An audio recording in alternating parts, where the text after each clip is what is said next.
Hindi kita kailanman minahal, Kylum. Huwag mo na akong hanapin dahil sa mga sandaling binabasa mo ito. Malayo na ako kasama ang lalaking tunay na nagpapatibok ng puso ko. You were just a business deal that I needed to close. But the wedding? That was never part of my plan.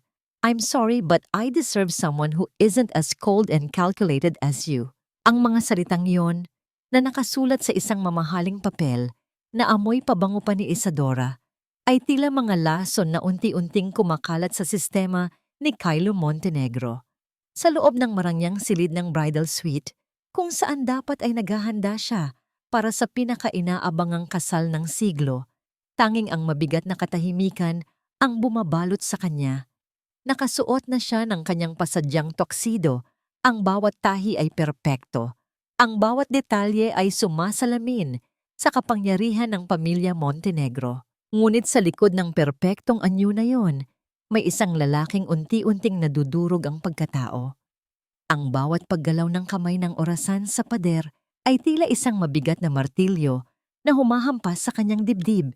Pinapaalala sa kanya ang bawat segundong lumilipas patungo sa isang kahihiyang hindi niya kailanman isig-isip na mararana. Naririnig niya mula sa ibaba ang mahinang ingay ng mga bisita, ang tawanan ng mga elitistang lipunan ng Maynila na naghihintay sa isang seremonyang hindi na mangyayari.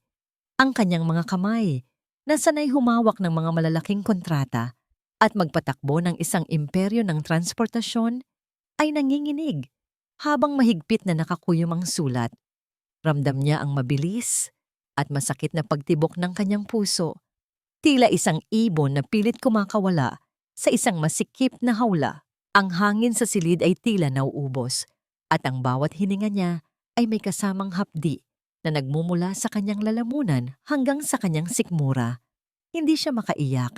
Ang galit at kahihiyan ay mas matimbang kaysa sa lungkot. Sa isang iglap, ang imahe ng isang matagumpay na Kylo Montenegro ay gumuho, pinalitan ng isang lalaking iniwan sa altar. Isang lalaking niloko ng babaeng akala niya ay magiging katuwang niya sa pagbuo ng sariling tahanan. Isang malakas na pagtulak sa mga gamit sa ibabaw ng mesa ang nagpakalat ng mga kristal na baso sa sahig.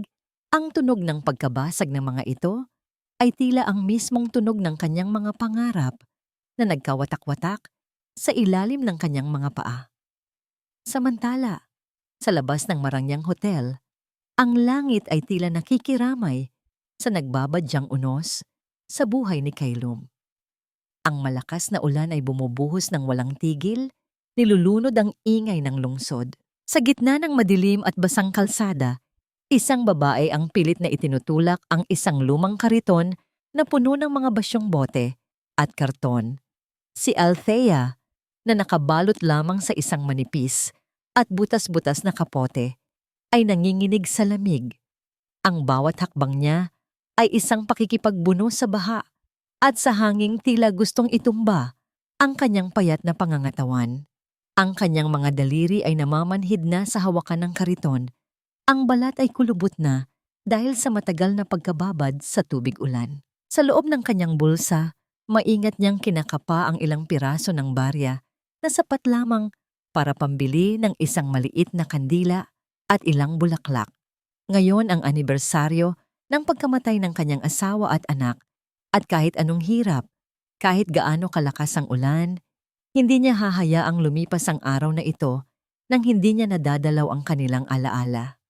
Ang hapdi ng nakaraan ay mas masakit pa kaysa sa hagupit ng ulan sa kanyang mukha. Ang bawat patak ng tubig na pumapasok sa kanyang mga mata ay tila mga luha ng nakaraan na tumangging matuyo.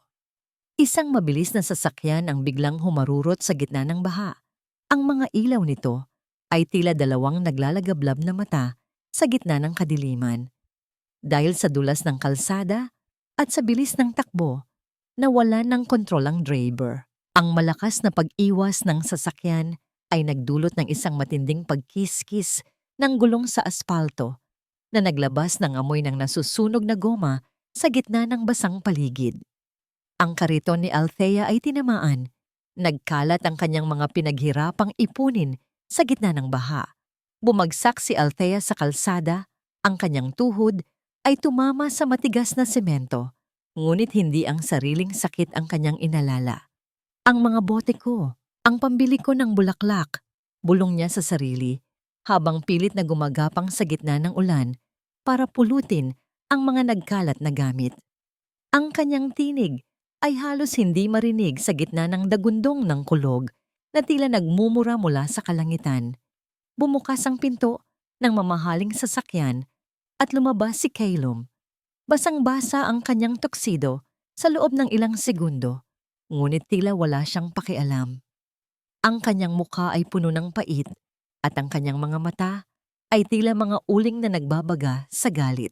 Lalapitan niya sana ang babae para singhalan dahil sa harang nito sa daan, ngunit nang makita niya si Althea na nakaluhod sa putikan, yakap-yakap ang isang lumang litrato na pilit niyang isinasalba sa ulan, biglang napatigil si Calum.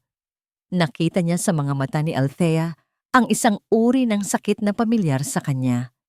Isang sakit na nagmumula sa pagkawala ng lahat. Isang sakit na hindi kayang gamutin ng pera o kapangyarihan. Sa gitna ng kanyang sariling kahihiyan, isang baliw na ideya ang pumasok sa kanyang isipan. Isang paraan para maisalba ang kanyang pangalan, para mabawi ang kanyang dangal sa harap ng kanyang ina at ng mga taong naghihintay ng kanyang pagbagsak. "Tumayo ka, Gian," utos ni Calum. Ang kanyang tinig ay malamig pa sa ulan na pumapatak sa kanilang dalawa. Tumingala si Althea. Ang kanyang mga mata ay puno ng takot at pagtataka. "Pasensya na po, sir. Hindi ko po sinasadya. Itatabi ko na po ang kariton ko." Hindi siya pinakinggan ni Calum. Lumapit ang lalaki at hinawakan siya ng mahigpit sa braso. Pilit siyang pinatayo. "I don't care about your card. I'll pay you more than what you can earn in a lifetime. I'll give you the justice and the life you're looking for." Napatulala si Althea. Ang tubig ulan ay dumadaloy sa kanyang mukha patungo sa kanyang nangangatal na mga labi. "Ano po ang sinasabi niyo?" Tumingin ng diretso si Calum sa kanyang mga mata. Isang tingin na puno ng desperasyon na nakatago sa likod ng awtoridad. "Magpakasal ka sa akin. Ngayon din. Just give me 1 year of your life and I will give you everything you lost. Deal or no deal?" Ang tanong na yon ay umalingaw-ngaw sa pandinig ni Althea. Tila isang masakit na paalala ng kanyang kawalan ng pagpipilian sa pagitan ng gutom, ng katarungang matagal nang ipinagkait, at ng lalaking estrangherong tila isang demonyong nag-aalok ng langit. Naramdaman ni Althea ang bigat ng kanyang sariling tadhana. Nanatili siyang tahimik.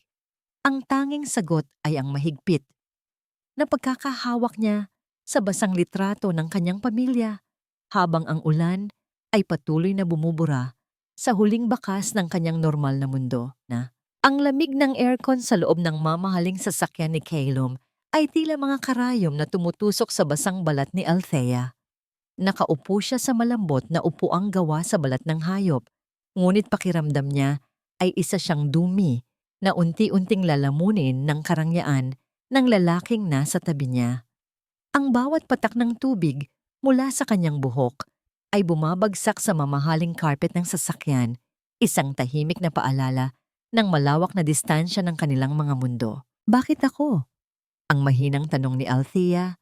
Ang kanyang tinig ay nanginginig, hindi lamang dahil sa lamig, kundi dahil sa bigat ng sitwasyong kanyang pinasok. Hindi lumingon si Calum. Ang kanyang mga mata ay nanatiling nakatitig sa unahan.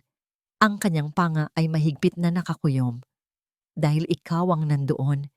Dahil kailangan mo ng pera at kailangan ko ng mukhang ihaharap sa mundo. It's a simple exchange of needs, Althea.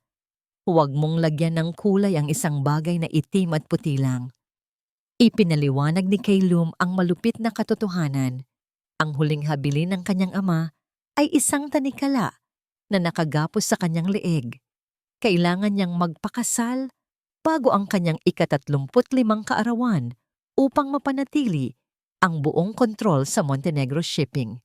Kung hindi, ang kanyang pinsan na si Miguel, isang lalaking ang tanging alam ay magwaldas at manira, ang magiging kahati niya sa kapangyarihan. I will not let Miguel destroy what my father built.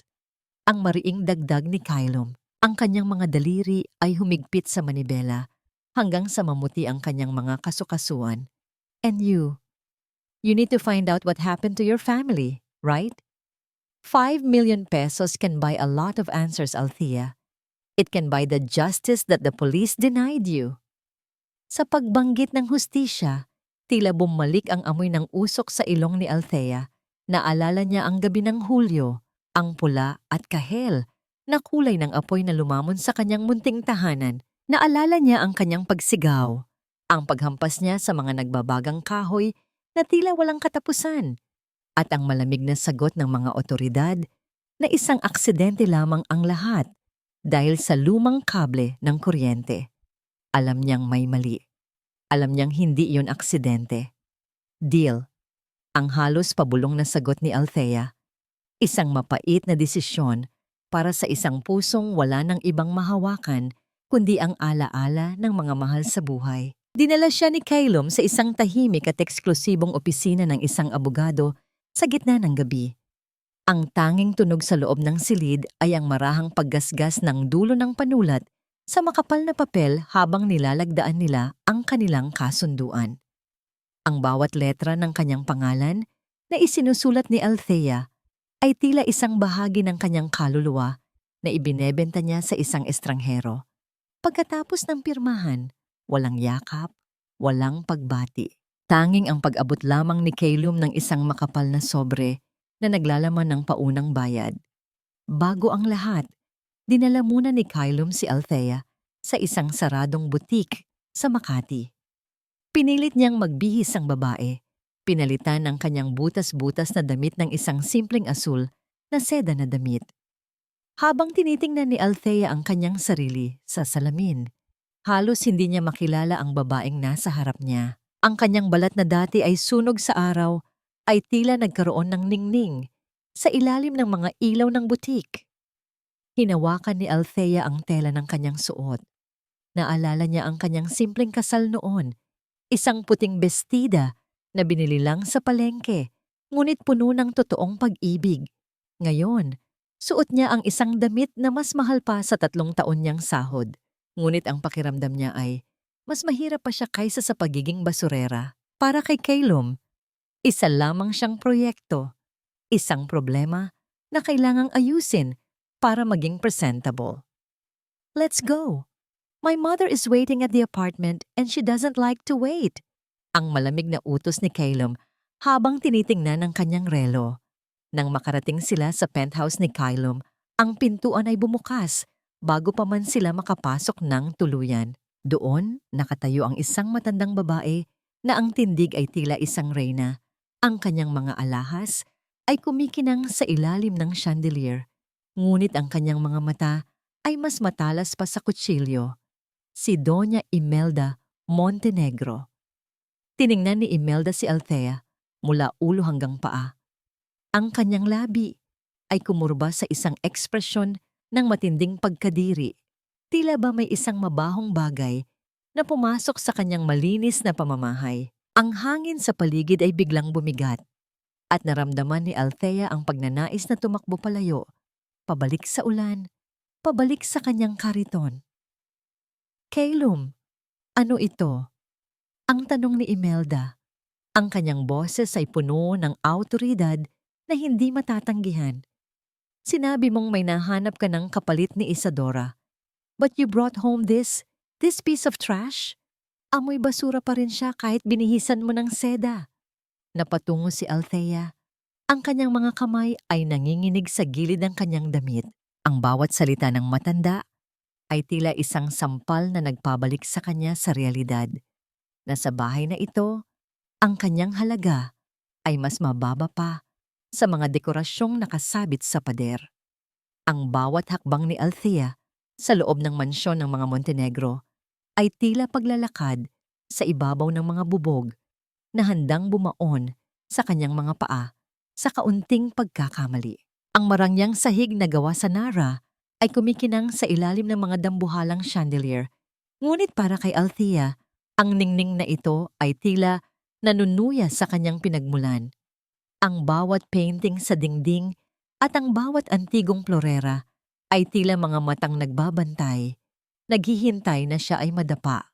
Huwag mong isipin na dahil dinala ka rito ng anak ko at binihisan ng mamahaling tela, ay kauri ka na namin. Ang boses ni Doña Imelda ay tila isang malamig na hanging umiihip sa loob ng silid, matalim at walang pakiramdam. Itinuro ng matanda ang isang bahagi ng sahig kung saan may natapon na kape, isang madilim na mantsa sa gitna ng perpektong kintab. Linisin mo yan. Ngayon din. At huwag kang gagamit ng mop. Gusto kong makita kung gaano kakahusay gumamit ng iyong mga kamay na sanay sa basura. Napatitig si Althea sa kanyang suot na asul na seda. Ramdam niya ang panginginig ng kanyang mga balikat habang unti-unting lumalabo ang kanyang paningin dahil sa nagbabadyang mga luha. Tumingin siya kay Kylum, nagbabakasaling makakakita ng kahit kaunting habag o pagtatanggol. Ngunit ang lalaki ay nanatiling nakatayo sa tabi ng bintana. Ang kanyang likod ay tila isang pader na bato, matigas at hindi matitinag. Pinapanood lamang niya ang bawat galaw ni Althea. Ang kanyang mga mata ay walang emosyon. Tila ba sinusukat niya kung hanggang saan ang kayang itagal ng babaeng binili niya ng 5 milyong piso. Walang nagawa si Althea kundi ang lumuhod. Ang marangyang tela ng kanyang damit ay sumayad sa malamig na sahig habang pilit niyang pinupunasan ang mantsa gamit ang isang maliit na basahan. Ang bawat pagkiskis ng kanyang mga kamay sa kahoy ay tila pagkayod sa kanyang sariling dangal. Naririnig niya ang marahang pagtapak ng mga sapatos ni Imelda sa paligid niya, isang tunog na nagpapabilis sa tibok ng kanyang puso dahil sa kaba. Sa kabila ng hirap at hiya, pinilit ni Althea na gampanan ang kanyang tungkulin bilang isang asawa sa harap ng nakakarami. Pagkatapos niyang maglinis, dahan-dahan siyang tumayo at lumapit kay Doña Imelda. Yumukod siya ng bahagya at kinuha ang kanang kamay ng matanda upang gawin ang pagmamano.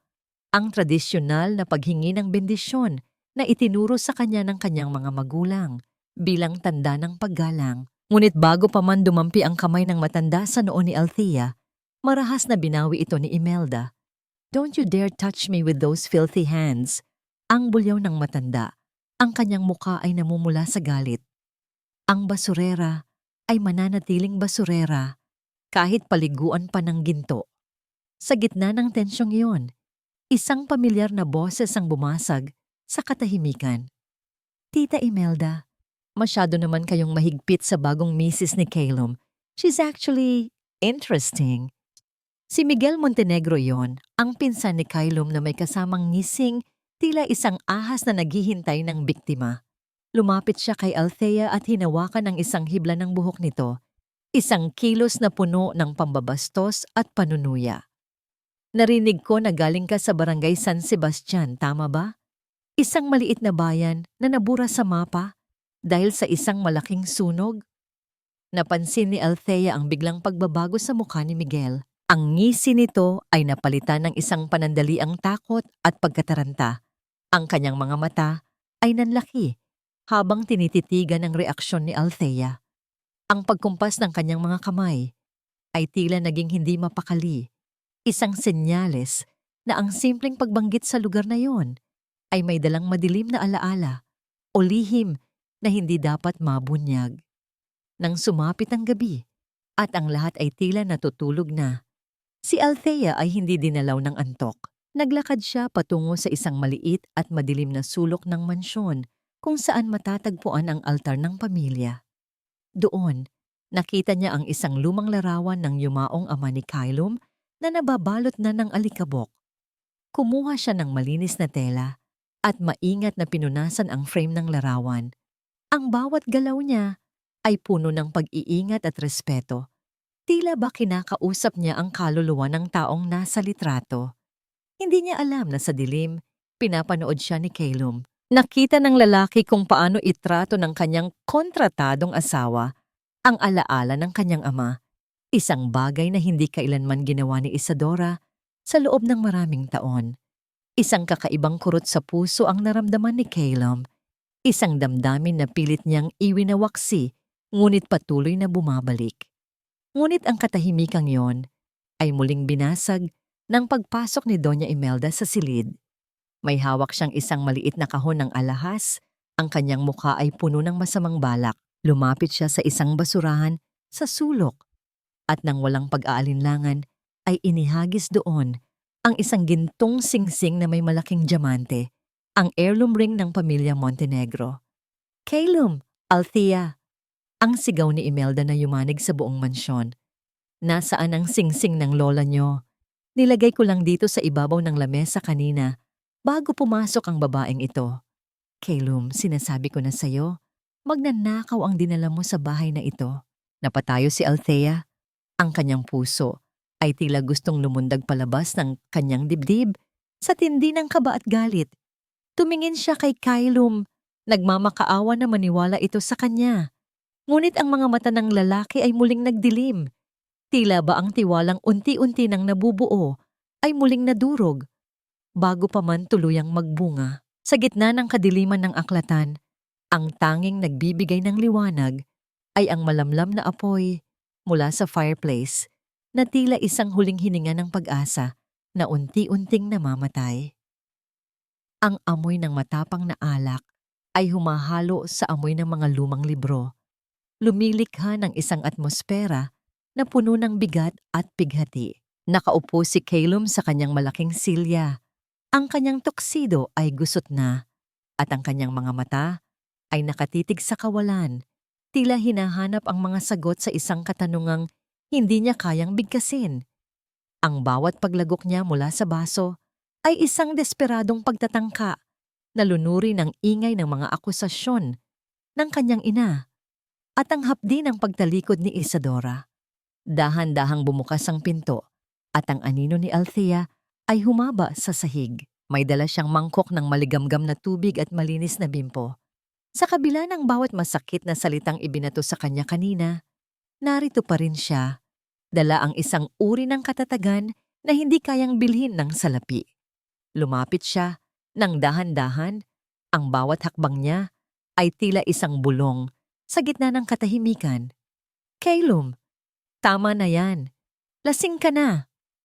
Ang mahinang saad ni Althea, ang kanyang tinig ay puno ng pag-aalala na hindi kayang itago ng kanyang pagiging matatag. Isang mapait na tawa ang kumawala sa mga labi ni Calum, isang tunog na tila pagkabasag ng isang bagay na mahalaga. "Bakit lahat kayo? Iniiwan ako. My father died when I needed him most. And Isadora?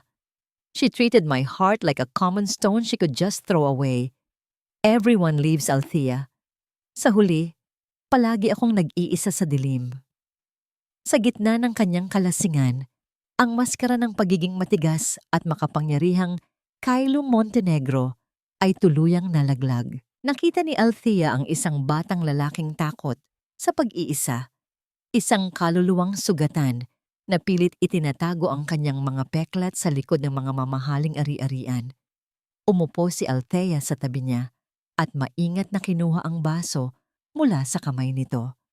Sinimulan niyang punasan ang noo ni Calum gamit ang basang bimpo. Ang kanyang mga daliri ay bahagyang dumampi sa buhok ng lalaki. Isang kuryente ng init ang dumaoy sa pagitan nila. Isang sandali na tila huminto ang mundo. Hindi lahat ay umaalis dahil gusto nila. Ang pabulong na sagot ni Althea, ang kanyang mga mata ay nagsimulang mamasa. "Ang anak ko, si Maya, she was only 5 years old nang kunin siya ng apoy. Wala akong ibang ginusto kundi protektahan siya. Pero kahit anong sigaw ko, kahit anong hapdi ng apoy sa balat ko, hindi ko siya naabot. Hindi niya ako iniwan, Calum. Kinuha siya sa akin. At yun ang mas masakit. Ang maiwan ka ng walang pagkakataong magpaalam." Sa unang pagkakataon, naramdaman ni Calum ang isang kirot sa kanyang dibdib na hindi nagmumula sa kanyang sariling sugat. Ang pait ng kanyang pagiging biktima ng pag-ibig ay tila naging maliit kumpara sa dambuhalang kawalan na pasan ni Althea. Sa gitna ng dilim, hinawakan ni Calum ang kamay ni Althea. Ang kanilang mga palad ay nagtagpo. Nagbibigay ng init sa gitna ng lamig ng gabi. Walang mga salita. Tanging ang tunog ng kanilang magkasabay na paghinga ang bumabasag sa katahimikan. Ang sandaling iyon ay naputol ng isang matandang babae ang pumasok sa silid. Siya'y si Lola Berta, ang bagong hepe ng mga kasambahay na kakakuha pa lamang ni Kylum. Sa ilalim ng liwanag ng munting lampara, ang mga mata ni Lola Berta ay nanlaki nang makita si Althea. Isang pagkilala ang gumuhit sa kanyang kulubot na mukha. Isang emosyong halo ng gulat at awa. "Althea, ikaw ba talaga yan, anak?" Ang nanginig na boses ni Lola Berta. "Diyos ko, akala ko ay wala nang nakaligtas sa pamilya niyo sa San Sebastian." Napatayo si Althea. Ang kanyang puso ay tila gustong kumawala sa kanyang dibdib. Si Lola Berta ay ang dating kapitbahay at pinagkakatiwalaang kaibigan ng kanyang ina bago ito pumanaw. Sa loob ng maraming taon, inakala ni Althea na wala na siyang koneksyon sa kanyang nakaraan, ngunit ang tadhana ay may kakaibang paraan ng pagbabalik ng mga piraso ng puzzle. Nang makasiguro na nakatulog na si Kylum sa sofa, hinila ni Lola Berta si Althea sa isang sulok ng kusina. Ang kanyang mga kamay ay nanginginig habang may kinukuha siya sa loob ng kanyang lumang pitaka. Inabot niya kay Althea ang isang kupas at bahagyang sunog na litrato. "Althea, noong gabing masunog ang bahay niyo, nakita ko ang isang sasakyang mabilis na umalis bago pa man kumalat ang apoy. At ang litratong ito, nakuha ko ito sa harap ng bakuran niyo kinabukasan." Ang pabulong na paliwanag ni Lola Berta, ang kanyang tinig ay puno ng takot. Tinitigan ni Althea ang litrato. Ito ay isang larawan ng isang lalaking nakasuot ng mamahaling barong, nakatayo sa isang pamilyar na kalsada sa kanilang bayan. Hindi nagkamali si Althea. Ang lalaking nasa larawan ay walang iba kundi ang ama ni Isadora. Sa likod ng larawan, may isang maikling nota na nakasulat sa pulang tinta, tila isang utos na nagmula sa impyerno. Ang bawat hibla ng katawan ni Althea ay nanginig sa galit at pait. Ang babaeng naging dahilan ng kahihiyan ni Kylum ay ang anak ng lalaking pumatay sa kanyang pamilya. Ang katotohanan ay tila isang matalim na kutsilyo na bumaon sa kanyang puso, na nag-iiwan ng isang katanungang tila walang kasagutan. Paano niya sasabihin kay Kylum na ang pamilyang akala niya ay mahal niya ang mismong dahilan kung bakit naging abo ang kanyang buong mundo? Ang sikat ng araw na pumasok sa malalaking bintana ng mansyon ng mga Montenegro ay hindi nagdala ng init, kundi isang masidhing ginaw na tila nagbabadya ng isang bagong unos. Habang ang lahat ay abala sa kani-kanilang mga gawain, ang marangyang pintuan sa harapan ay bumukas ng dahan-dahan na naglikha ng isang mahabang anino sa gitna ng makintab na sahig. Isang babaeng maputla, gulo-gulo ang buhok, at may mga bahid ng dumi sa kanyang mamahaling damit ang pumasok ng may pag-aalinlangan. Si Isadora iyon, ang babaeng naging mitya ng kahihiyan ni Kylum. Ang babaeng tumalikod sa altar ay narito muli.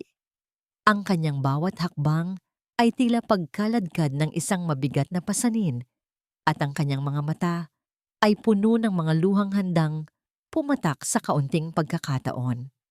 "Kylum, please pakinggan mo ako." Ang basag na tinig ni Isadora na yumanig sa katahimikan ng bulwagan. Sa isang iglap, tila huminto ang pag-ikot ng mundo para kay Althea. Nakatayo siya sa itaas ng hagdan, nakasandal ang kanyang nanginginig na mga kamay sa barandilya. Nakita niya kung paano napatitig si Kylum sa babaeng dati niyang minahal. Ang mga panga ni Kylum ay humigpit at ang kanyang mga kamao ay nakakuyom ng matindi hanggang sa mamuti ang kanyang mga kasukasuan. Ang bawat hininga niya ay tila isang apoy na nagmumula sa kanyang dibdib. Hindi siya makapaniwala na ang babaeng sumira sa kanyang dangal ay may lakas ng loob na magpakita muli sa kanyang harapan. "Kylum, kinuha nila ako. Pinilit nila akong lumayo sa iyo noong araw na yon." Ang hikbi ni Isadora ay tila isang musikang puno ng pait na bumabalot sa buong silid. "Tinangka kong tumakas, Kylum. Araw-araw kitang iniisip. Please, huwag mo akong itaboy. Sa gitna ng tensyong yun, mabilis na bumaba ng hagdan si Doña Imelda. Ang kanyang mga mata na kanina lamang ay puno ng galit kay Althea ay biglang nagkaroon ng ningning ng kagalakan nang makita si Isadora. Nilampasan niya si Althea na tila ba ito ay isang aninong walang halaga at agad na niyakap ang babaeng dumating. Isadora, Diyos ko anak, nahanap mo ang daan pauwi. Ang boses ni Imelda ay puno ng maling kalinga. Tumingin siya kay Kylum ng may halong pag-uutos. Kylum, nakikita mo ba? Sinasabi ko na sa'yo, may paliwanag ang lahat. Hindi tayo tatalikuran ni Isadora kung hindi siya napilitan. Naramdaman ni Althea ang isang matinding hapdi sa kanyang puso na hindi nagmumula sa anumang pisikal na sugat. Nakita niya kung paano lumambot ang tindig ni Kylum. Ang galit sa kanyang mga mata ay napalitan ng isang malalim na kalituhan. Ang bawat salita ni Isadora, kahit pa alam ni Althea ang madilim na lihim ng pamilya nito, ay tila isang mabisang gamot na unti-unting nagpapatulog sa galit ni Kylum. And who is she, Kylum? Ang tanong ni Isadora habang nakaturo ang kanyang nanginginig na daliri kay Althea. Ang kanyang mga mata ay puno ng mapagkunwaring sakit. Siya ba ang ipinalit mo sa akin sa loob lamang ng ilang araw? Siya ay wala rito, Isadora. Ang malamig na sagot ni Doña Imelda na hindi man lamang binigyan ng pagkakataon si Kylum na magsalita. Isa lamang siyang tauhan na pansamantalang kinuha ni Kylum dahil sa desperasyon. Ngayong narito ka na, wala na siyang puwang sa bahay na ito. Althea, umalis ka na sa harap namin. Magligpit ka na ng iyong mga gamit. Napatitig si Althea kay Kylum, naghihintay ng kahit isang salita ng pagtatanggol. Inaasahan niyang maaalala ng lalaki ang kanilang mga napag-usapan sa dilim ng aklatan, ang init ng kanilang mga kamay na nagtagpo at ang pangakong hustisya. Ngunit si Kylum ay nanatiling nakatitig kay Isadora. Ang kanyang mga mata ay puno ng mga alaala ng nakaraan na tila muling bumubuhay sa isang pag-ibig na akala ni Althea ay patay na. Lalong sumidhi ang sakit nang makita ni Althea si Miguel na nakatayo sa isang madilim na sulok ng pasilyo. Mayroon itong kakaibang tapamngiti sa mga labi, isang gumangiti ng tagumpay. Nagpalitan ng isang mabilis na tingin sina Miguel at Isadora. Isang tingin na puno ng lihim na pagkakasundo na hindi napansin ng sinuman maliban kay Althea. Ang bawat hinala ni Althea ay tila naging totoo. Ang pagbabalik ni Isadora ay hindi isang aksidente, kundi isang bahagi ng isang mas malaking patibong. Isadora stays here until she recovers. Ang sa wakas ay naging desisyon ni Kylum. Ang kanyang boses ay walang bakas ng emosyon. Hindi siya tumingin kay Althea. Magpahinga ka na, Isadora. Lola Berta, ihanda ang guest room sa tabi ng silid ko. Ang mga salitang yon ay tila mga huling pako sa krus na pinapasan ni Althea. Ang guest room sa tabi ng silid ni Kylum ay ang silid na dapat ay para sa kanya bilang asawa. Ngunit ngayon, muli siyang itinapon sa laylayan. Dahan-dahang tumalikod si Althea at naglakad paakyat ng hagdan. Ang bawat hakbang niya ay tila paghila sa isang mabigat na tanikala ng kabiguan. Pumasok siya sa kanyang maliit na silid at kinuha ang kupas na larawan na ibinigay sa kanya ni Lola Berta. Ang mukha ng ama ni Isadora sa larawan ay tila nanunuya sa kanya. Ipinapaalala sa kanya na ang kalaban ay nasa loob na ng kuta at siya ay mag-isa lamang sa labanang ito. Narinig niya ang tawanan ni Imelda at Isadora mula sa ibaba. Isang tunog na puno ng katusuhan at pananalo. Sa kabilang dako, ang katahimikan sa silid ni Kylum ay tila isang pader na hindi niya kayang itumba. Napaupo si Althea sa sahig, yakap-yakap ang kanyang mga tuhod, habang ang ulan sa labas ay muling nagsimulang pumatak, tila mga luhang tumatangging tumigil sa pag-agos. Ang kanyang puso ay sumisigaw ng isang katanungang tila walang makakarinig sa gitna ng karangyaan ng mansyong ito. Hanggang kailan niya kayang tiisin ang hapdi ng pagiging isang anino sa buhay ng lalaking unti-unti nang nagiging mundo niya, habang ang tunay na demonyo ay malayang naglalakad sa ilalim ng iisang bubong. Ang mga araw na sumunod sa pagdating ni Isadora ay naging isang mahabang bangungot na tila walang katapusan para kay Althea. Ang bawat sulok ng mansyon ng mga Montenegro na dati ay nagbibigay sa kanya ng kahit kaunting kapayapaan ay naging isang masikip na kulungan. Ang hangin ay tila puno ng mga lihim at pananakit, at ang bawat hininga ni Althea ay may kasamang bigat na tila isang dambuhalang bato na nakadagan sa kanyang dibdib. Sa hapagkainan, hindi na siya pinauupo sa mahabang lamesa. Ang bawat pagkakataon na susubukan niyang lumapit ay agad na hinaharangan ng isang matalim na tingin mula kay Doña Imelda. Ang kanyang bahagi ng pagkain ay unti-unting binabawasan hanggang sa tila mga mumo na lamang ang natitira para sa kanya. Sa kusina ka na kumain, Althea. Nakakasira ng gana ang makita ang mukha mo habang kumakain kami ng tunay na pamilya. Ang utos ni Imelda habang maingat na nilalagyan ng pagkain ng plato ni Isadora. Ang kanyang tinig ay puno ng panunuya. Bawat salita ay tila isang latigo na humahampas sa balat ni Althea. Walang nagawa si Althea kundi ang tumalikod. Ang kanyang mga kamay ay nanginginig habang hawak ang isang maliit na mangkok ng kanin at tuyong isda. Ang hapdi ng sikmura ay hindi kasing sakit ng hapdi ng kanyang kalooban. Nakita niya mula sa malayo kung paano asikasuhin ni Isadora si Calum. Ang bawat galaw nito ay puno ng mapagkunwaring kalinga, na tila isang mabisang gayuma sa lalaking unti-unti nang naliligaw sa sarili niyang bahay. Hindi lamang doon natatapos ang paghihirap ni Althea. Ginawa siyang isang utusan ni Isadora. Sa tuwing wala si Calum, ang bawat utos ni Isadora ay tila isang pagsubok sa pasensya at dangal ni Althea. Althea, masyadong malamig ang tubig na ito. Palitan mo, ngayon din. And make sure you scrub my bathroom properly, baka may maiwan kang dumi na galing sa'yo. Ang saad ni Isadora, habang nakahiga sa marangyang kama na dapat ay kay Althea. Isang hapon, habang naglilinis ng banyo sa silid ni Isadora, naramdaman ni Althea ang matinding panghihina ng kanyang mga tuhod. Ang amoy ng matapang na kemikal na panlinis ay humahalo sa masangsang na amoy ng mamahaling pabango ni Isadora na nagdudulot ng pagkahilo sa kanya. Habang nakaluhod si Althea at pilit na kinukuskos ang bawat sulok ng mga tile, pumasok si Isadora na may hawak na baso ng pulang alak. Oops, my bad. My hand slipped. Ang nakangising saad ni Isadora bago dahan-dahang ibinuhos ang alak sa bahaging kalilinis pa lamang ni Althea. Ang madilim na likido ay kumalat sa maputing sahig, tila isang sariwang sugat na bumubukas muli. Linisin mo yan ng maigi, Althea. Ayaw ni Calum ng marumi, di ba? O baka naman pati sa paglilinis ay kasing bagal mo rin. Hindi sumagot si Althea. Nanatiling nakayuko ang kanyang ulo, ang kanyang mga mata ay nakatitig sa pulang mantsa.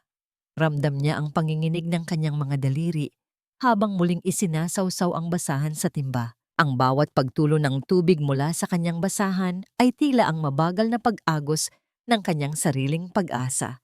Eksaktong pumasok si Calum sa silid. Ang kanyang mukha ay bakas ng matinding pagod at tensyon dahil sa mga problema sa kumpanya na palihim na ginagawa ni Miguel. Nakita niya si Althea na nakaluhod at si Isadora na tila problemado. What's going on here?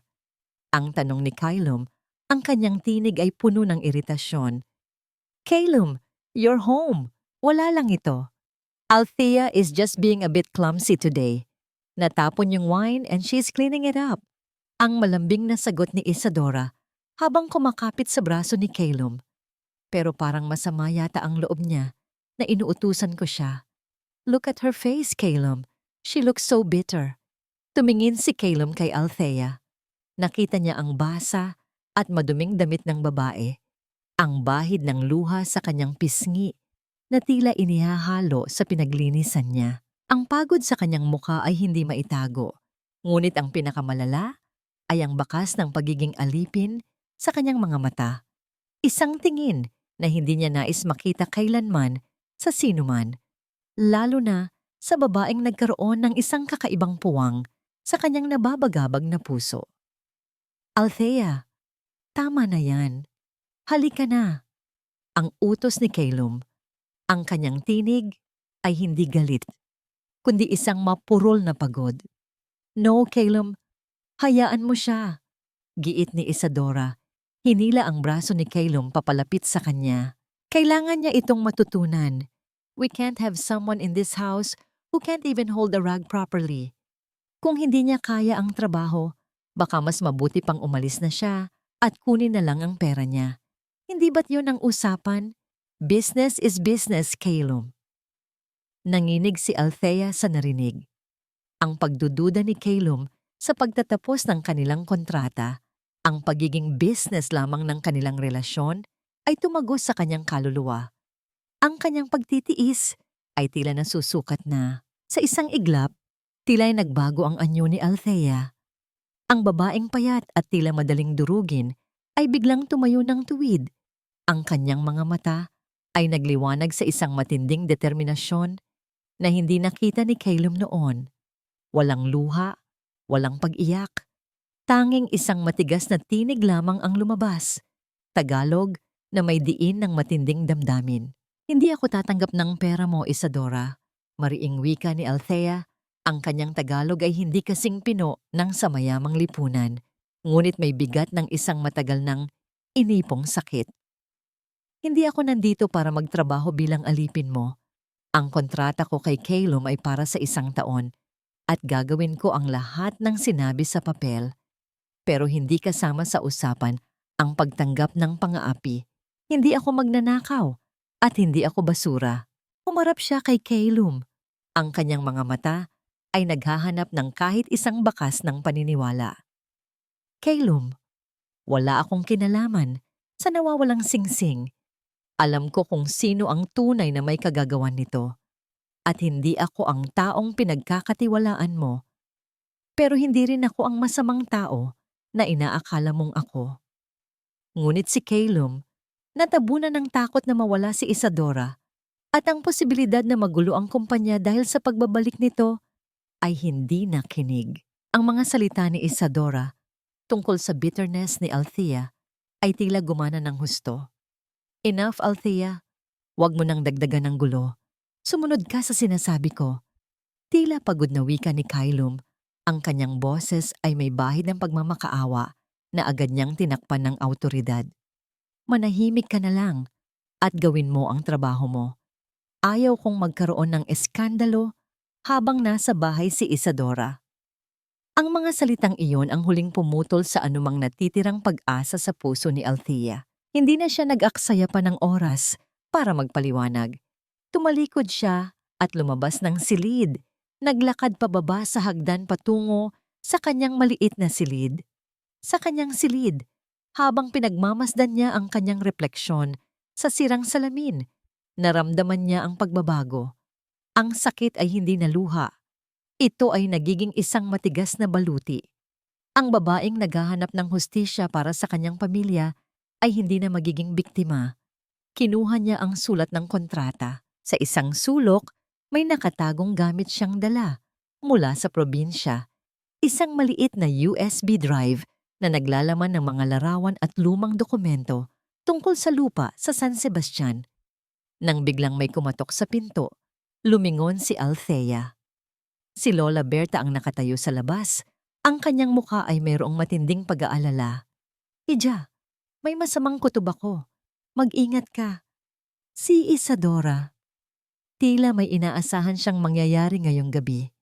Mahinang boses ni Lola Berta. At Calum, I think he's walking into a trap and Isadora is leading him there. Tiningnan ni Althea ang USB drive sa kanyang kamay.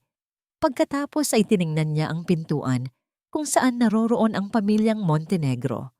Ang kanyang lumbay ay napalitan ng isang matalim na pangako. Hindi niya siya itataboy.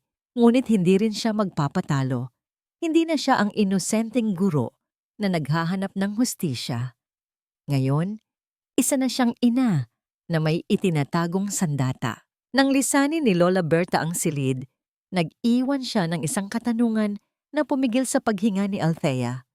May pinapainom si Isadora kay Calum tuwing gabi, Althea. Tila isang uri ng gamot. Tanungin mo siya tungkol doon bago pa mahuli ang lahat. Napahawak si Althea sa kanyang tiyan na tila isang lihim na may nagbago sa loob niya. Isang lihim na kailangan niyang protektahan sa lahat ng gastos. Kahit pa ang lalaking akala niya ay kanyang kaalyado, ay nagpapakita ng tanda ng pagiging lason sa kamay ng kanyang tunay na kaaway.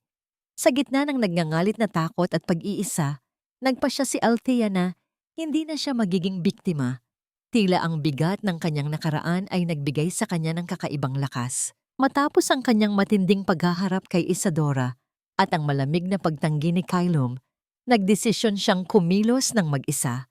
Kailangan niyang malaman ang tungkol sa gamot na ibinibigay kay Calum at ang tunay na koneksyon ng ama ni Isadora sa sunog sa San Sebastian gamit ang tanging sandata niya, ang kanyang katalinuhan bilang isang dating guro. Sa ilalim ng takip ng madilim na gabi, habang ang lahat sa bahay ay tila nagpapahinga o nagpaplano, si Althea ay gumapang palabas ng kanyang silid. Ang kanyang mga paa ay walang sapin at ang kanyang puso ay tumitibok ng mabilis, ngunit mayroong hindi inaasahang ritmo ng pag-asa. Nagtungo siya sa silid ni Calum. Nag-aalalang na baka naisagawa na ni Isadora ang kanyang masamang plano.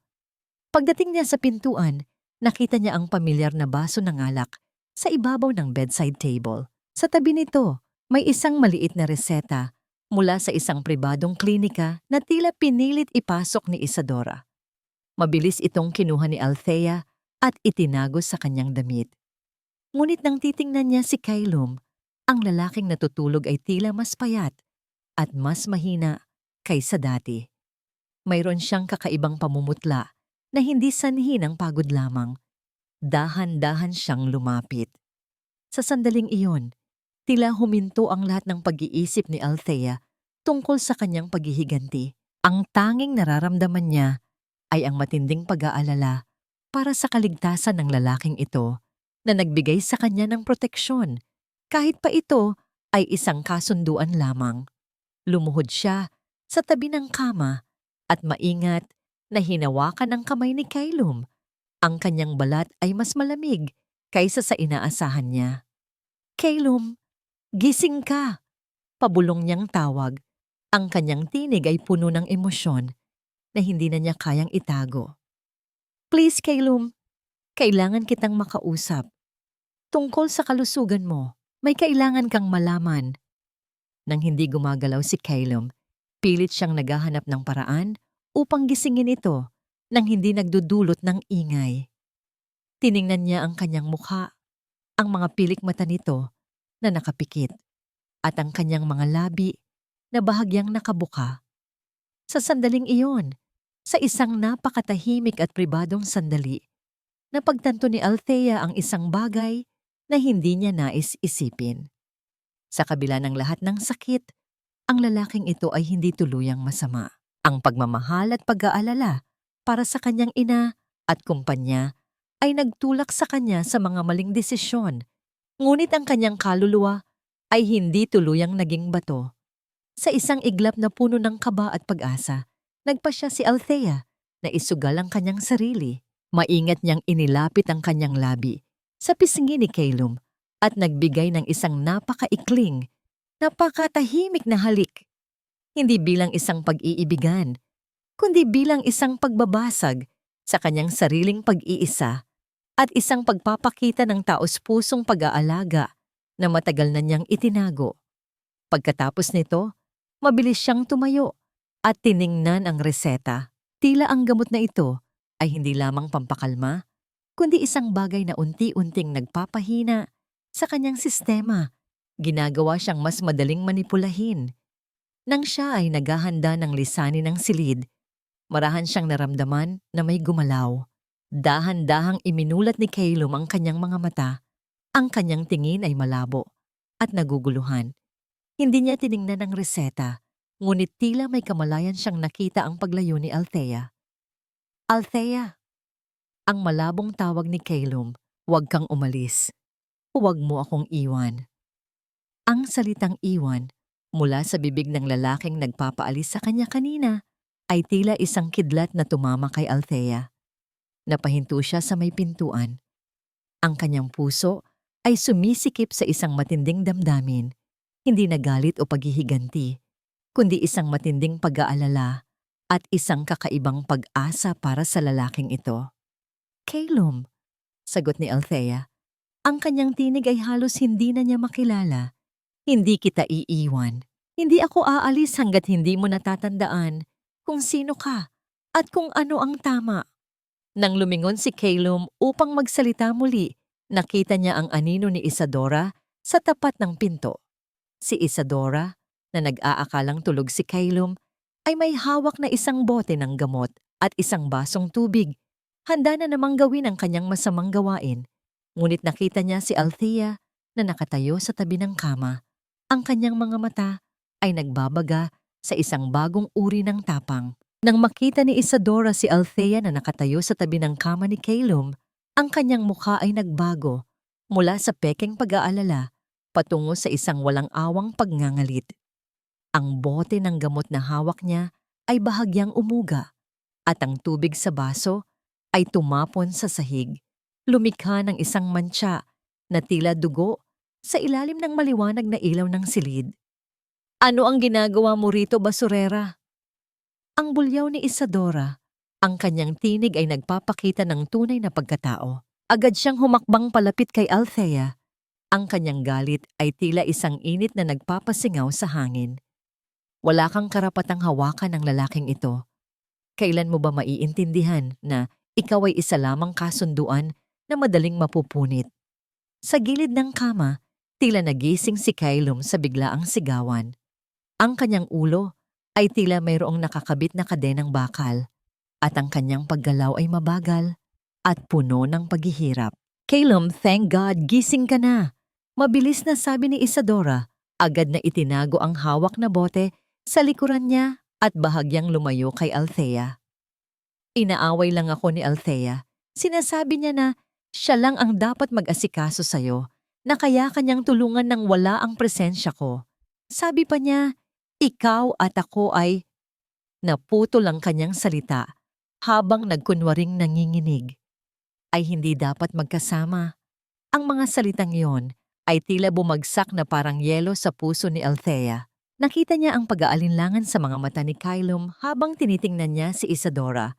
Pagkatapos ay bumaling siya kay Althea, na ngayon ay nakatayo pa rin ng tuwid, ngunit ang kanyang buong katawan ay nanginginig. Althea, totoo ba yon? Tanong ni Calum. Ang kanyang tinig ay may bahid ng laso ng pagdududa. Ang epekto ng gamot, kasama ang matagal ng paglalason sa isip ni Isadora, ay nagbunga ng pagkalito sa kanyang pananaw.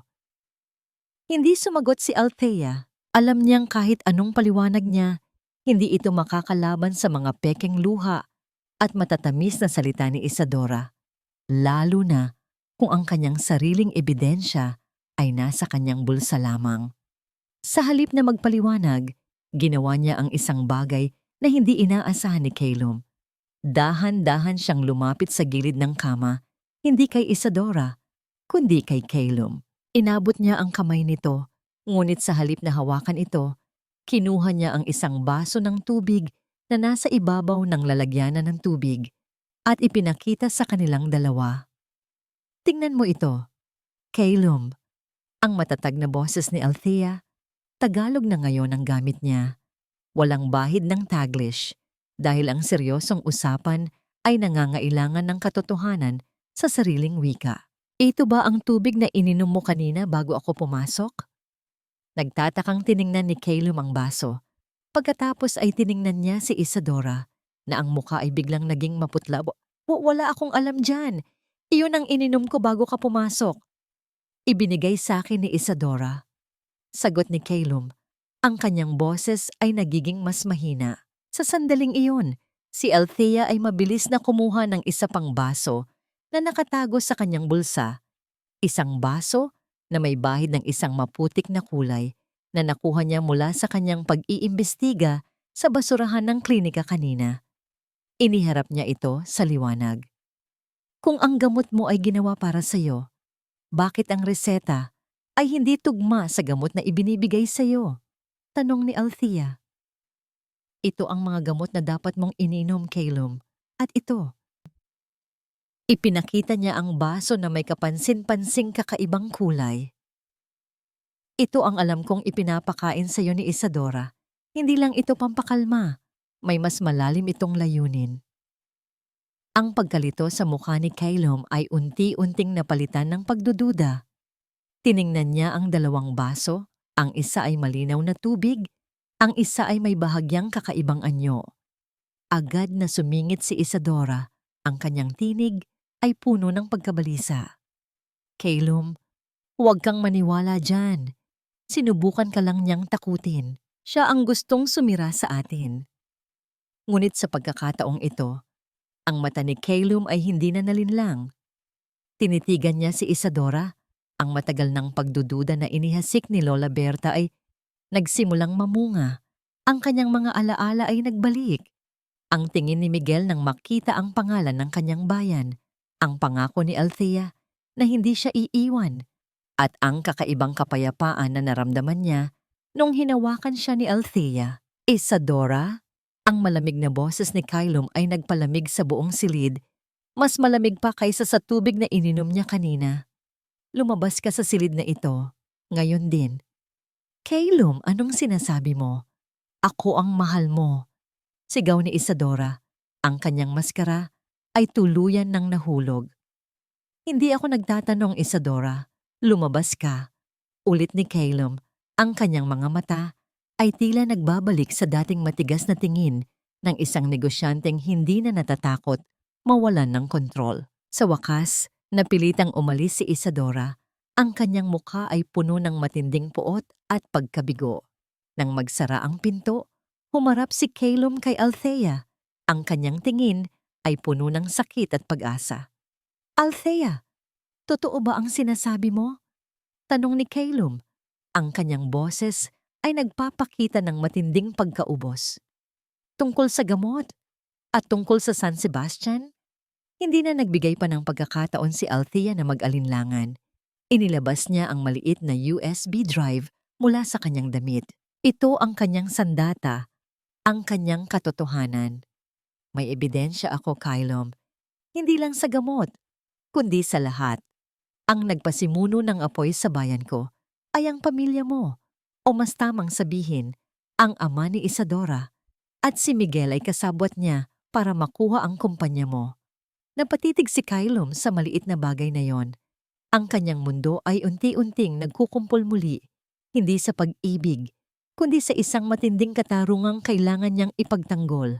Ang takot sa pagkawala ng kumpanya ay napalitan ng takot na mawala ang kanyang sariling buhay, at ang babaeng ngayon ay nag-iisang nagliligtas sa kanya. Kailangan nating magtulungan, Althea. Wika ni Calum, tumatayo ng medyo matatag na. Pakiusap. Huwag mo akong iwan. Kailangan ko ang katotohanan mo para mailigtas ang lahat. Nakatitig si Althea sa kanya. Nakikita ang kanyang pagnanais na muling bumuo ng tiwala. Ang kanyang puso ay lumambot. Ngunit ang kanyang isip ay nanatiling alerto. Hindi ako aalis, Calum. Pero kailangan mong pumili ngayon. Sagot ni Althea, ang kanyang tinig ay may kapangyarihan. Piliin mo ang katotohanan, kahit pa ito ay magpabagsak sa lahat ng ipinaglaban mo. Dahil kung hindi, hindi lang kumpanya ang mawawala sa'yo. Mawawala ka rin sa sarili mo. Sa wakas ay binibigyan mo ako ng tamang code, ngunit mangyaring tandaan, kailangan nating sundin ang mga protocol upang matiyak na mahusay ang kwento. Ngayon, ang kwentong ito ay patuloy na maakit ang puso at isipan ng ating mga manonood. Sa wakas ay binibigyan mo ako ng tamang code, ngunit mangyaring tandaan, kailangan nating sundin ang mga protocol upang matiyak na mahusay ang kwento. Ngayon, ang kwentong ito ay patuloy na maakit ang puso at isipan ng ating mga manonood. Sa ilalim ng takip ng gabing iyon, na tila isang saksi sa maraming madidilim na lihim ng pamilya Montenegro, nagkaisa ng puwersa sina Althea at Kailum. Sa kabila ng lahat ng hapdi, ang kanilang mga landas ay nagsama, patungo sa isang hindi inaasahang misyon, ang ilantad, ang katotohanan. Agad na ipinasok ni Kailum ang USB drive sa kanyang computer. Ang kanyang mga kamay ay nanginginig, hindi dahil sa sakit, kundi dahil sa matinding pag-asa. Lumabas sa screen ang mga larawan na nagpapakita ng isang taong katulad ng kanyang biyenang si Mr. Salcedo. Ang pangyayari ay hindi na maaaring baliwalain. Ang apoy sa San Sebastian ay hindi lamang isang aksidente. Ito ay isang pinagplanuhan at ang pamilya ng kanyang dating katipan ay nasa likod nito. Hindi ako makapaniwala. Kailum mumbled habang pinipilit ang kanyang sarili na intindihin ang pagtataksil na nasa harapan niya. Hindi lang ang kanyang nakaraan ang nagulong. Ang kasalukuyan at kinabukasan niya ay nakataya rin. There's more, mahinahong sabi ni Althea. Ipinapakita ng files na ito ang pangalang Miguel at ang matalik niyang ugnayan kay Salcedo.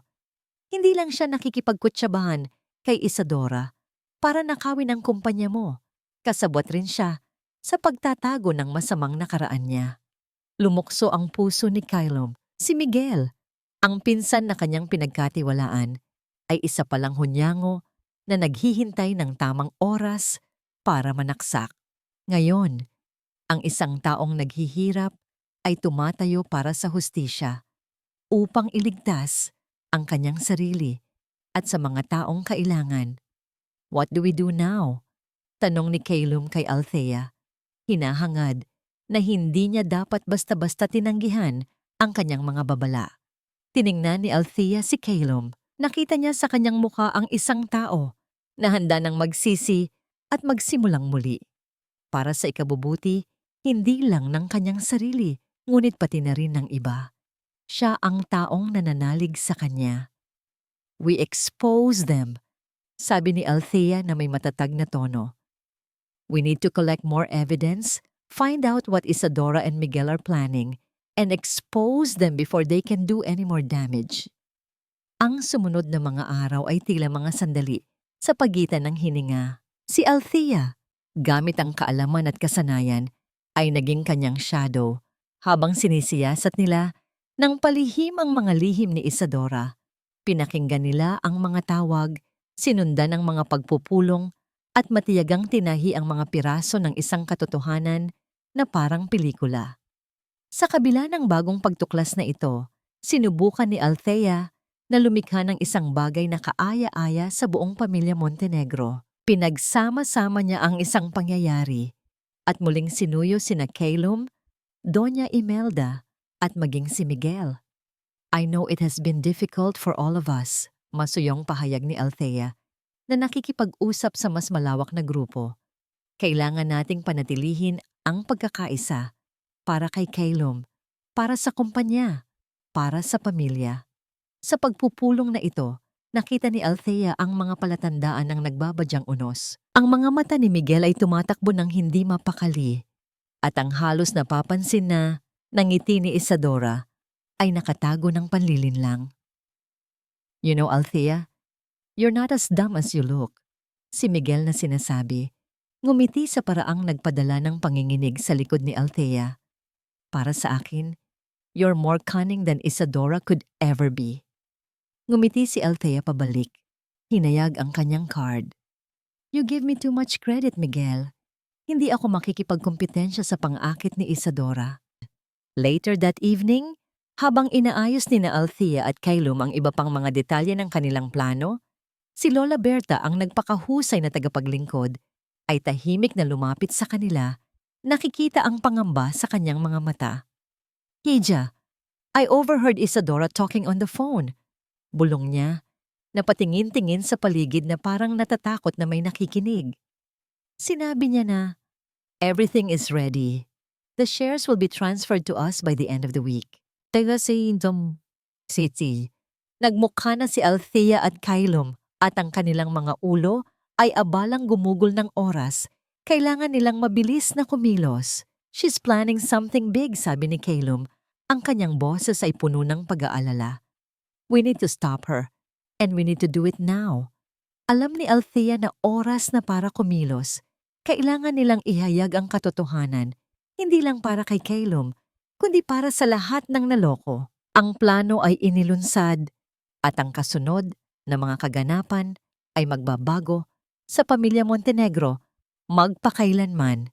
Ngayong gabi na ang gabi, ang buong pamilya Montenegro kasama ang mga kaibigan at mga empleyado nito ay magtitipon sa isang grand ball na isinagawa bilang isang gala dinner na nagdiriwang ng anibersaryo ng kumpanya. Puno ang mga mesa ng pinakamasasarap na lutuin, masaganang dumadaloy ang alak, at ang buong okasyon ay nagpakita ng kayamanan at prestihiyo. Ang buong gala ay naglalaman ng lahat ng kinakailangan para sa isang dramatikong pagtatapos. Are you ready? Tanong ni Althea habang inaayos si Kylum ng kanyang kurbata. Mas handa kaysa dati. It's time to end this, tugon ni Kylum. Habang nakikita ang tiwala at tapang sa mga mata ni Althea, hindi niya mapigilang bumulong. Salamat! Hawak kamay silang bumaba, kabilang sa dagat ng mga mataas na tao. Sa lahat, si Miguel at si Isadora ay namumukod-tangi na parang masaya at relaxed sila. Ngunit ang kapayapaan ay isang harapan. Sa kanyang kaalaman na ang iskandalo ay malapit nang mangyari, hinanap ni Kylum ang podium sa entablado upang kunin ang kanyang mga kamay sa sitwasyon. Good evening, everyone! Masiglang binati ni Kylum sa karamihan na bumabati sa kanya ng parehong sigla. Tonight is a celebration of our company and everything we have accomplished. Ang mga mata ni Kylum ay nakatutok kay Isadora na nakaupo malapit kay Doña Imelda. But tonight, I also want to share something personal. Nagpalitan ng tingin sina Isadora at Miguel na puno ng gulat. May mali. Pero hindi nila ito matukoy. Binigyan ni Kylum si Althea ng senyas.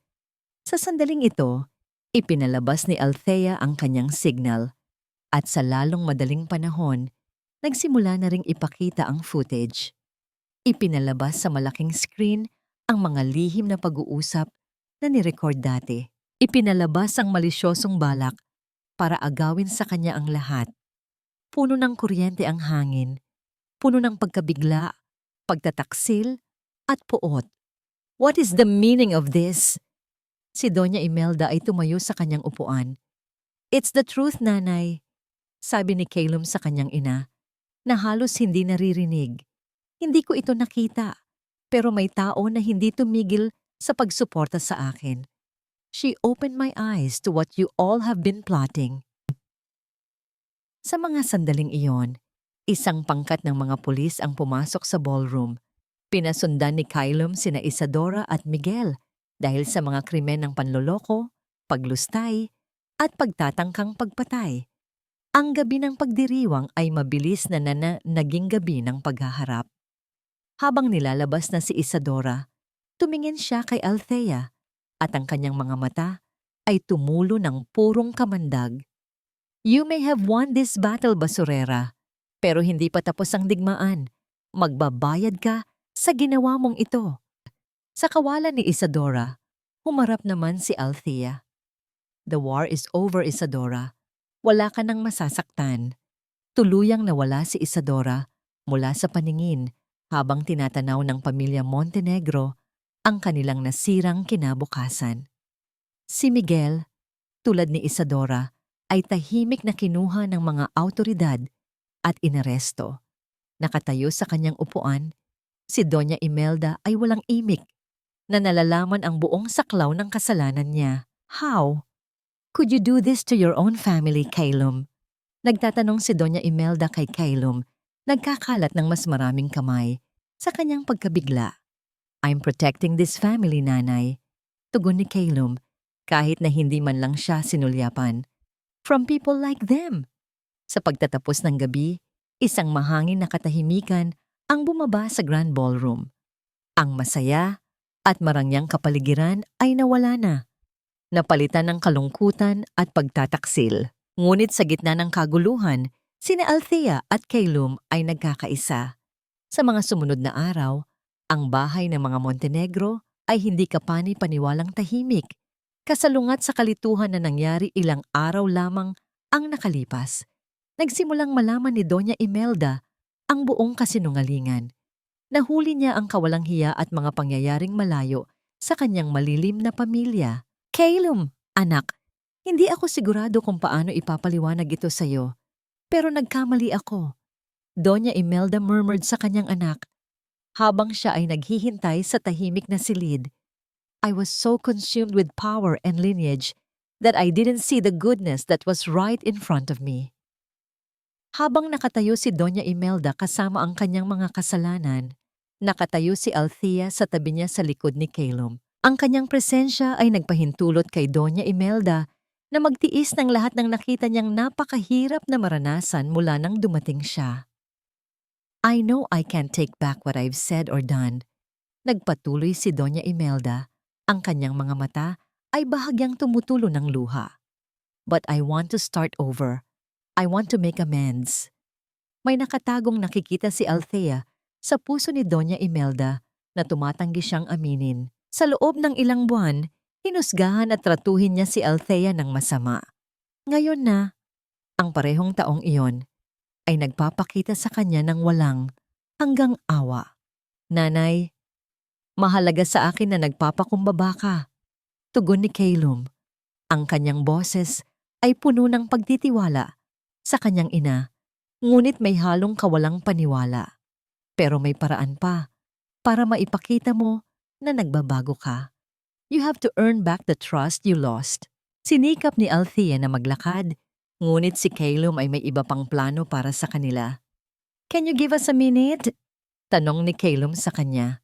Bagamat may kalungkutan sa puso, bumuntong hininga siya para sa kalusugan ni Doña Imelda.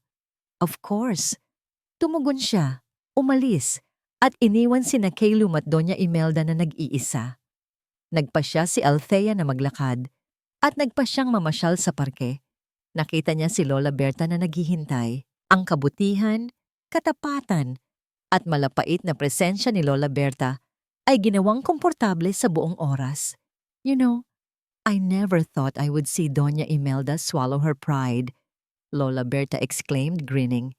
Si Althea at si Lola Berta ay nakipag-usap ng ilang oras, nagkwentuhan tungkol sa kanilang buhay. Do you think Calum will be okay? Tanong ni Althea. Sumulyap sa kanya si Lola Berta na nalalaman ng eksakto kung ano ang kanyang nadarama sa lalaking lubos na nasasaktan. The boy has a good heart. And you? You bring a light to his heart that I haven't seen in a long time. Bumalik sa loob ng bahay, nagpa siya si Calum na isama ang kanyang ina sa probinsya para magtayo muli. Humingi si Althea ng paumanhin sa pag-iisa at sinabi na kailangan niyang bumalik sa lalong madaling panahon. Tumayo siyang mag-isa sa mga araw na walang bumisita sa kanya. Pagkalipas ng ilang araw, bumalik si Calum mula sa probinsya na hindi man lang nagpaalam kay Althea. Lumapit siya sa kanya na nalalaman na ang matinding pag-aalinlangan na naging sanhi ng buong kasawian ay dahil sa kawalan ng pagtitiwala. Sa lahat, gusto niyang itama ang ilan sa kanyang mga pagkakamali. Althea, I am sorry. Saad ni Calum ng may buong katapatan.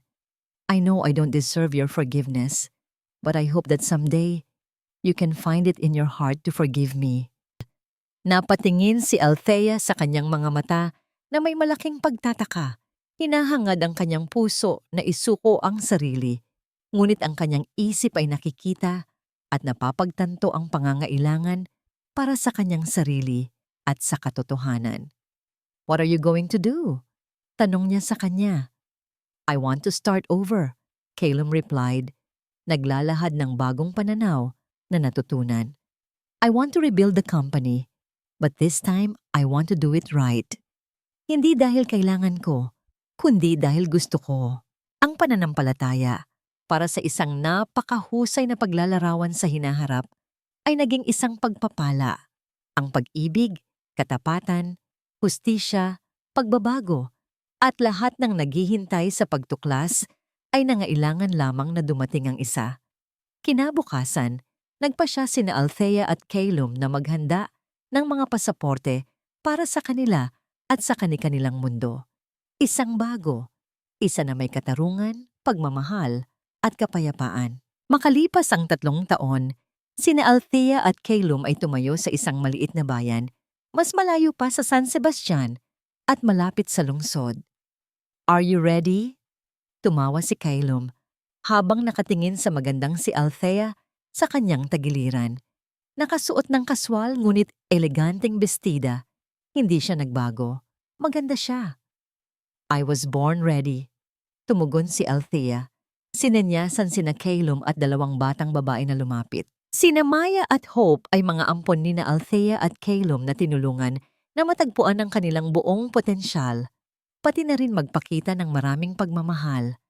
Sa lahat na nanggaling, ang maliit na bahay na ito ay minamahal na naging komunidad ng mga nagdadalamhati. Ginagamit nila ang bakanteng espasyo para magturo habang nakikipagtulungan sina Maya at Hope sa pag-aaral.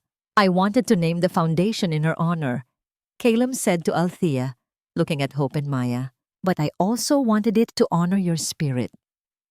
Tumawa si Althea at kinurot si Calum sa pisngi. "You did enough," she responded. Ang foundation na ito ay magdadala ng mga ina para maging mas matatag, "the power that has been there all along," sabi ni Calum sa mikropono. "Para kanino ito?" Nagtanong si Hope sa kanya, tumitingin sa kanyang ina. "Para sa lahat," tugon ni Althea. Makalipas ang maraming taon, naisipan ni na Isadora at Miguel ang mga naaprobahang sandali na ginawa ng kanilang mga kasamaan at pagkakamali. Nagtrabaho silang 2 sa kanilang pangalan sa loob ng maraming taon, ngunit nabigo. Isang araw, dinalaw ni Calum si Doña Imelda na hindi tumanda mula nang magsimula ng panibagong buhay. Gustong humingi ni Calum ng tulong sa pagpapalaki ng kanyang ampon, ngunit hindi niya nakitang kailangan niya ito. Siya ay napabuti. "Calum, I wanted to thank you," Doña Imelda mumbled, nagpapakita ng isang buong sinserong paghingi ng tawad. "You taught me what it truly means to be a good person. Thank you, anak." Kinabukasan, namatay si Doña Imelda sa kanyang pagtulog, nagpapahinga at masaya. Pagkaraan ng maraming taon, ang mundo ay nagbago. Sina Althea at Calum ay biniyayaan ng anak na pinangalan ng Pag-asa. Pagkatapos ng isa sa kanyang mga ampon, nagbigay sila ng kapayapaan, katarungan, at pag-ibig kahit saan sila magpunta. Ang pag-ibig ng mga Montenegro ay palaging nakaligtas.